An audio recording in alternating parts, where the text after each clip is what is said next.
আমি অফিসিয়ালদের সাথে মিটিং করেছি, প্রশাসনিকভাবে ইউনো সাহেব ছিলেন, সমস্ত উপজেলার কর্মকর্তারা যারা এটার সঙ্গে যুক্ত তারা ছিলেন, সবার কাছ থেকে নিয়েছি। একটা ঘর নাই যে ঘর ক্ষতিগ্রস্ত হয় নাই, একজন কৃষক নাই যে কৃষক ক্ষতিগ্রস্ত হয় নাই।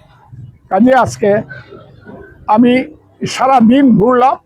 আমি আপনাদেরকে আহ্বান জানাচ্ছি যে আপনারা, আমি আবার প্রতিদিন আমি আপনাদের কাছে আসব। হয়তো বা একদিন দুদিনে এখানে ওখানে যেতে পারি, কিন্তু অষ্টগ্রামে ইটনাতে মিটামইনে আপনারা আমাকে সব সময় পাবেন।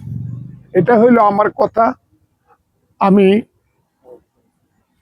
আপনাদের দুয়ারে থাকবো, আপনাদের ঘরে থাকবো, আপনাদের পাশে থাকবো।